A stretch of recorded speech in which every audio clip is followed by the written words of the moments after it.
Hello, my sweet, wonderful, bookish found family. How are we all doing today? I must say you are looking absolutely ravishing. Come here, come a little bit closer. Closer, closer. I'm just kidding. It's the 21st century, don't you know that vegetarianism is all the rage? Really though, well, welcome to my channel. If you're new here, my name is Courtney and this is Courtney in Books, where I do all manner of bookish things from Rex reviews, bookish crafts, and today we are doing a deep dive. If you haven't guessed, today we are talking about the sexy yet dangerous immortals that we all love. Especially here in the reading community, we can't seem to get enough of the handsome, broody bloodsucker. Yes, we are talking about vampires. Whether you're a fan of Anne Rice's Vampire Chronicles or Stephenie Meyer's Twilight saga, I'm sure we've all been seduced by one or more broody, vampiric love interests. But where did these creatures come from, and when did we start romanticizing something that has been considered evil throughout most of history? Well, to know that, we have to backtrack hundreds, nay, thousands of years, because the notion of vampirism has been mentioned in numerous cultures across time. Most cultures seem to have their own tales of blood-sucking demons and spirits, which many consider to be a precursor to what we call vampires today. Vampires have been considered evil, disease-spreading monsters and were never described as being anything pleasant to look at or encounter. Some historians theorize that vampires, being these undead creatures that rise from the grave, was an attempt to explain death and decomposition at a time when people may not have been able to understand it. But that's the undead version of these blood drinkers. In truth, blood-sucking monsters predate that. As I said, vampires are not limited to one place on the globe or to one culture. It seems that almost every society has its own version of vampires and how vampires were made. The Persians, for instance, were one of the first civilizations thought to have tales of blood-sucking monsters who attempted to drink blood from men, and depictions of said monsters were found on excavated pottery shards. In ancient Babylonian lore, you have the Lilitu, which many associate with Lilith from Hebrew lore, who was Adam's first wife before Eve. But she did not want to be subservient to Adam, and so she was banished and became queen of the demons. Lilith was considered a demon and was often depicted as subsisting on the blood of babies and their mothers. In ancient Greece, you have the Empusa, no idea if I'm saying that right, Lamia, and Strigas. Don't know if I'm saying that right either. All of which have their own awful traits. Empusa was the daughter of Hecate, and by disguising herself as a beautiful woman, she could seduce men and drink their blood. Lamia was one of Zeus's secret lovers. He had a lot of those. But naturally, Zeus's wife Hera found out and killed all of her offspring. This in turn caused Lamia to take revenge by killing and sucking the blood of children in their beds. Because that's a completely logical way to take revenge on Hera, is just all the babies. Unlike the Lamia, the Strigas preyed on women and adults, keeping their horizons broad. Strigas, not to be confused with the Romanian strigoi, however, which are creatures said to have risen from the grave. They can transform into beasts and can also be invisible and gain vitality through consuming blood. You also have the Albanian striga and the Slavic striska. Again, I'm probably butchering all of these words and I apologize. They're all fairly similar in that they feed on either children or the blood of humans in general. In Chinese lore, you have the Jiangxi, or Chinese hopping vampire, or hopping corpse, which I don't know why that is such a scary image, but it really is. And now I understand the May emote for Halloween and Overwatch. I'm sorry. These are reanimated corpses who are often described as being stiff and wearing Qing Dynasty attire, and in order to sustain themselves, they have to absorb the qi, or the life force of the living. In the Philippines, you have the aswang, or more particularly, a kind of aswang called a mandurgo, since aswang is more of like an umbrella term for shape-shifting evil creatures. The mandurgo appears as an attractive woman by day and transforms into a winged creature with a hollow tongue that can suck the blood of sleeping victims, which I'm pretty sure that's supposed to resemble like what is it called, the tongue that is it proboscis, or am I just making up a word? But like how butterflies have a tongue that like can go into like flowers. That's what it reminds me of, and I think that's what it's supposed to be, but I could be wrong. Not only did these different cultures have different beliefs on how they were created, but they also had different beliefs on how to ward them off, many of which I'm sure you've heard of. From garlic to crosses to hanging amulets on children's cribs to even sprinkling mustard seed either around the graves or on the roof of your house to protect your home. Supposedly, the mustard seed stems from a theory that vampires are severely OCD and have to stop and count every single seed. I guess that would delay somebody. Now, the kinds of blood-sucking creatures I just mentioned doesn't even scratch the surface. There are countless myths and legends about these monsters, and I'm not going to get into every single one. Just know there are many. In medieval times, with the rise of Christianity, naturally, vampires began to take on more of Christian characteristics. The Christian churches claimed vampires were minions of Satan, saying that just as a vampire takes the sinner's very spirit into itself by drinking his blood, so also can a righteous Christian, by drinking Christ's blood, take the divine spirit into himself. This is generally the version of vampires we know today, the version that is warded off or even wounded by things like crosses and holy water. But as you can see, the idea of blood-sucking, disease-spreading, undead creatures is not contained to one region or culture. And though they are all different in appearance, tradition, and the manner of their creation, they all have two things in common. They're malicious, and they suck the blood or consume the life force of others. So the question remains, how did people start taking these hideous, blood-sucking, baby-eating, plague-bringing creatures and make things like this? Let's time travel back to the early 19th century when the Romantic movement in literature was on the rise. You have poets like Lord Byron, Samuel Taylor, and John Keats spearheading an era that explored emotion, nature, and the individual. And among these founders of the Romantic movement, a man by the name of John William Polidori wrote The Vampire, a short work of fiction published in 1817 about a mysterious vampiric figure who preyed among high society. Let's set the stage a little bit. The story centers around Aubrey, who meets the mysterious Lord Ruthven at a social event and soon finds himself traveling with him around Europe. Although when Aubrey starts to pick up on Ruthven's ruthless nature, see what I did there? He leaves and travels to Greece. It's there that he meets a woman named Ianthe and falls in love. Ianthe tells him about the legend of vampires, and Aubrey inevitably begins to suspect that Ruthven is one. The romance is short. Ianthe is killed, Aubrey ends up back in Ruthven's company, but when they're attacked by bandits, Ruthven is wounded and is dying. As he dies laughing, he makes Aubrey swear not to tell anybody about him for a year. Aubrey returns to London, and wouldn't you know it, Ruthven is there and somehow becomes betrothed to Aubrey's sister. Really, the whole thing ends in tragedy. However, this is, according to many, the catalyst that spurred this whole ongoing era of vampires donning a romantic aura. Polidori transformed the vampire from a character in folklore into the form that is recognized today, an aristocratic fiend who preys among high society, which, if you've ever read Anne Rice's Vampire Chronicles, you can definitely see reflections of this type of literature following.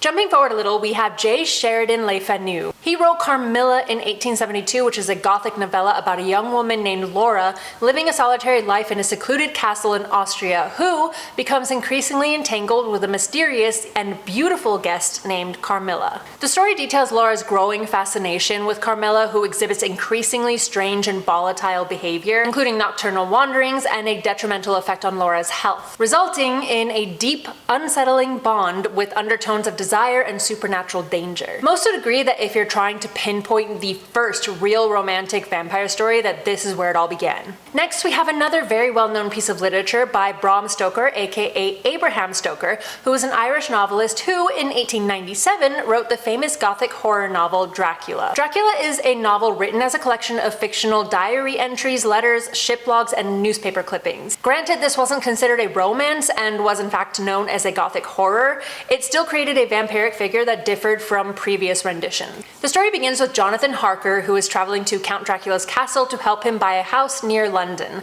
A series of bizarre events happen during Jonathan's time in the castle, one of those events being his encounter with Dracula's 3 creepy vampire wives. First, the Count saves him, but later he surrenders Jonathan to his wives and sails to England on a famously known fictional ship called the Demeter, with boxes of dirt from his castle. During this time, the captain's log narrates how the whole crew progressively started to disappear until he was the only one left and the ship ran aground. More happens in this creepy castle that leads to Jonathan escaping and ending up in a hospital in Budapest. His fiancée Mina eventually catches word of this and travels over to nurse him back to health. While this is happening, Dracula begins to stalk her friend Lucy, who starts to fall victim to bouts of sleepwalking, suffering from mysterious blood loss, and eventually dying and rising from the grave only to be slayed by none other than Professor Van Helsing, who stakes her in the heart and then shoves garlic into her mouth. And now that I'm thinking about it, Abraham Van Helsing, Abraham Stoker. I wonder if that was intentional. I wonder if that was like a self-insertion kind of thing. Authors do that a lot. Eventually the hunt is on for Dracula and Jonathan and Mina join in. Van Helsing reveals that vampires can only rest on soil from their homeland, so they begin to search for the boxes of dirt that Dracula brought with him in order to cleanse them. Dracula then begins to secretly pay visits to Mina, feeding on her and then forcing her to take his blood, damning her to a vampiric fate, before fleeing back to Transylvania. The crew gives chase using some sort of a psychic connection that Mina has to him, and eventually they find Dracula in a box en route to his castle and they destroy him. Dracula crumbles to dust and Mina is freed of her curse. Crazy fact, when I was researching this, I found out that the original 541-page transcript was thought to be lost until as recent as 1980, when it was found in a barn in Pennsylvania. Although allegedly 80 to 100 pages were missing from the original manuscript, which was originally titled The Undead, alluding to the fact that the original story didn't start with Harker on his way to Dracula's castle, but in fact that happened well into the story. There are a few other differences in the found manuscript, and there was a lot that was found to be crossed out and possibly referencing a missing portion of the story, but as a writer, I know that first drafts are usually absolute trash. So while it's awesome that this original manuscript was found, it doesn't mean that the published manuscript is any less authentic. Moving on, we're not quite done. If you've heard of Dracula, you've probably heard of Nosferatu, especially in recent times with the release of the newer movie with Bill Skarsgård. The original Nosferatu was a German silent film created in 1922. It was written by Henrik Galeen and directed by F.W. Murnau. The story is set in 1838 in the fictional German town of Visburg. Thomas Hutter is sent to Transylvania by his employer to visit a client, Count Orlok, who is planning to buy a house across from him. Now, I'm not really going to go into this one because it's quite similar to Dracula in that you have this malicious vampire looking to buy some real estate, a human man sent to help him. Said vampire travels via ship to his prospective new home, during which time the crew perishes. Orlok, however, arrives not in England but in Germany, and people start dying. Hutter follows him back to find that the Count has developed an obsession with his wife. The story ends a bit more tragically than Dracula because Ellen, Hutter's wife, actually lures Orlok to drink from her, and he gets distracted and is burned up when the sun rises. Unfortunately, this leads to her death as well. And if you still didn't catch it, yes, this is extremely similar to Bram Stoker's Dracula, and in fact, Stoker's widow sued over the adaptation's copyright violation, and a court ruling ordered all copies of the film to be destroyed. However, several prints of Nosferatu survived, and the film came to be regarded as an influential masterpiece of cinema and the horror genre. Film historian David Collat states that the film was a low-budget film made by Germans for German audiences. Setting it in Germany with German-named characters makes the story more tangible and immediate for German-speaking viewers. Let's jump forward now to 1976, when Anne Rice published Interview with a Vampire, the first in the Vampire Chronicles. If you haven't read this book, I'm sure you've at least seen the movie or even the more recent TV show adaptation, and if you haven't seen or read any of it, you've probably at least heard of it. Anne Rice is widely considered the mother of modern vampire fiction. I know she was a big influence for me, and I am so happy that I actually got to meet her before she passed away in 2021. Anne Rice has said that she was largely influenced by Gloria Holden's character from Dracula's Daughter, a film from 1936 that centers on Countess Maria Zaleska, the daughter of Count Dracula, who seeks to be free of her vampiric curse after her father's destruction by Professor Van Helsing, but ultimately struggles with her bloodlust and desire for companionship, leading to a tragic end. Rice said, quote, "It established to me what vampires were, these elegant, tragic, sensitive people. I was really just going with that feeling when writing Interview with a Vampire. I didn't do a lot of research." Interview with a Vampire and other books in the Vampire Chronicles ultimately explored the internal lives and the philosophical questions of her vampire characters, setting her apart from earlier depictions of the creatures. The series of novels began with Interview with a Vampire and continued with titles like The Vampire Lestat and Queen of the Damned, which has sold millions of copies worldwide and explored themes of immortality, mortality, and the human condition through the lens of an immortal being. And I do personally believe that this is where the modern romanticized version of vampires began. Romance exploded. Vampires as a subgenre completely dominated. Other popular fiction that we have is The Vampire Diaries, released in the early 90s, and the TV show adaptation of the same name, which centers around Elena Gilbert, a high school student who becomes entangled in a supernatural love triangle with two centuries-old vampire brothers, the brooding Stefan Salvatore and his dangerous revenge-driven brother Damon. Then you have the True Blood novels, also known as the Southern Vampire Mysteries or the Sookie Stackhouse series by Charlaine Harris. It began with the release of Dead Until Dark in May of 2001. The series chronicles the life of a telepathic waitress named Sookie Stackhouse in a world where vampires have come out of the coffin due to the invention of a synthetic blood product called True Blood, and the TV show adaptation released in 2008. And as much as I'm not really a fan of Stephenie Meyer's vampires from her outrageously popular young adult series, which I was very, very obsessed with back in the day, and I even got my book signed by Stephenie herself, Twilight. She is another author that kind of shoved vampires even further into mainstream popularity and pushed this idea of a very normal and uninteresting girl, aka most of us in high school, drawing the eyes of an extraordinary vampire. I feel like there's been too many memes and satire surrounding the Twilight series for me to really take it seriously, unfortunately. Although I do still love the books for what they are.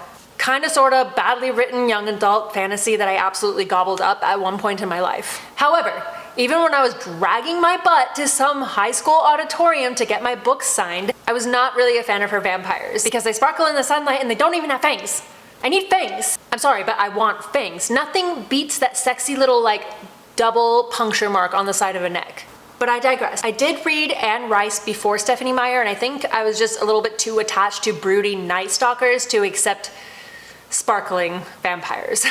What the hell is even that?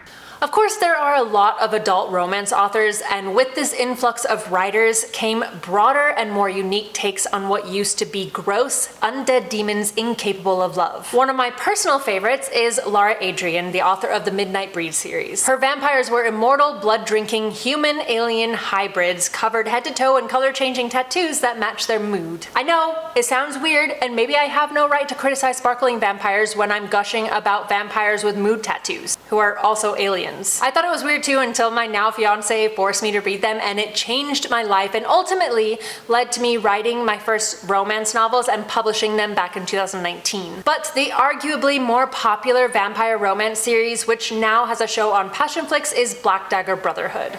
I tried my best to read this series after reading the Midnight Breed series because I was suffering from major vampire romance withdrawals, but I couldn't. I unfortunately couldn't.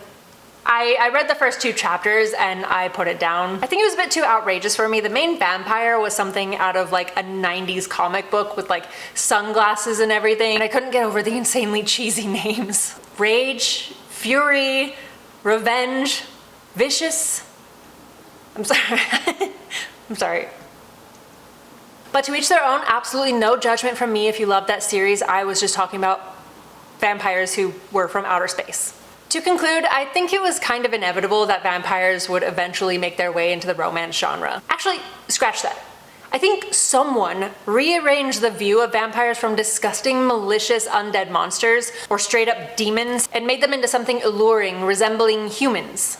It was inevitable that the rest of the romance world would pick up on that. Vampires became this sort of forbidden fruit, a dangerous yet beautiful thing that appeals to readers like me. There is something about a once human being who is either tormented by their immortality and ashamed of their bloodthirsty nature, or an immortal being who thrives off of it. Add in the danger of said vampire finding someone to love, and I think it's natural for readers to be intrigued. Not to mention that the way blood drinking has evolved through the years to be some deeply intimate act between 2 creatures, and you have a very effective formula for romance. Today we have vampires who are thousands of years old, new vampires, vampires who are aliens, vampires who are undead, super vampires slaying other vampires, half vampires, fated mates. The genre has evolved so wildly, and honestly, for a while there, it got a little bit too repetitive for me, but lately, I feel like people are finally starting to put new spins on an old concept again, and I'm here for it.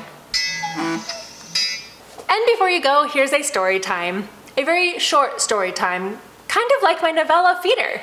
I wrote this book in the early days of my author journey as a joke, thinking that because vampire romance was so wildly popular that I should just write one and see how it goes. This little book, this very short novella, quickly became my most popular book at the time, which